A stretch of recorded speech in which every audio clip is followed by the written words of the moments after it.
پرزیدنت تاجیکستان روز 29 سپتامبر سال 2022 جلسه حکومتش رو برگزار کرده. برای نویه شهرتوس برای اصلاح کمبودی ها 4 ماه مهلت داده و همچنین در این روز چندین تغییرات کادری را به عمل آورد. از جمله رحمان روز 29 سپتامبر دلشاد اسمت الله زاده را با سبب به کار دیگر گذاشتن از مقام مدیر کل شرکت های هواپیمایی تاجیک ایر آزاد و به جای او شادمانزاده پرویز عبدالرحیم را رهبر این کارخانه تعیین کرده است. درباره به کدام کار دیگر گذاشتن اسمت الله زاده خبر نشر نشده است. دلشاد اسمت الله زاده که قبلا در مقام معاون رئیس دستگاه پرزیدنت کار میکرد 22 ینور سال 2019 در حال رهبر تاجیک ایر تعیین شد که شرکت هواپیمایی به سبب مشکلات مالیوی همه پروازهایش را قطع کرده بود. یک وظیفه اساسی که در نزد اسمت الله زاده گذاشته بودند رفع مشکلات مالیوی و دوباره فعال ساختن تاجیک ایر بود. ولی با گذشت 3 سال و 8 ماه کار دلشاد اسمت الله زاده به استثنای چندین پرواز چارتری که زائران تاجیک را به سفر حج برد و آورد، این شرکت دیگر نتوانست یگان پرواز منتظم انجام دهد. بحث‌های مالیوی هر کدامش چند میلیون دلاری تاجیک ایر با شرکت‌هایی که طریق لیزینگ هواپیمایش داده بودند نیز نه به فایده جانب تاجیکستان حل شد.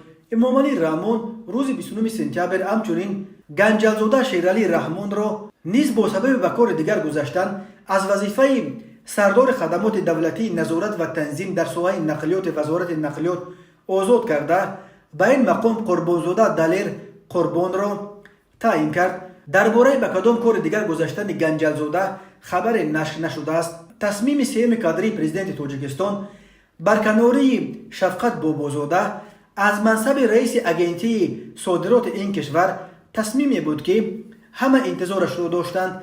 اخیرا خبرها نشر شد که شفقت بابازاده تقریبا 2 هفته باز در حبس قرار دارد. رادیوی آزادی خبر داد که بابازاده گویا از یک شرکت خارجی در عوض مساعدت $300,000 پاره طلب کرده است.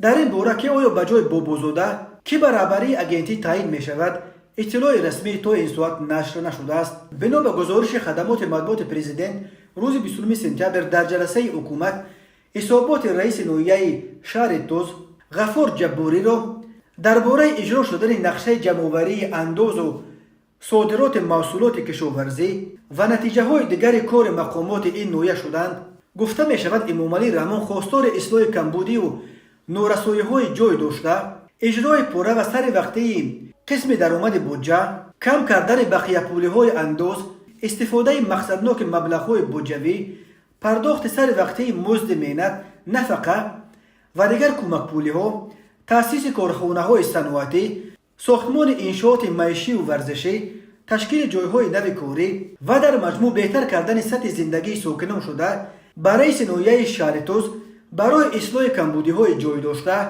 4 ماه مهلت داده است.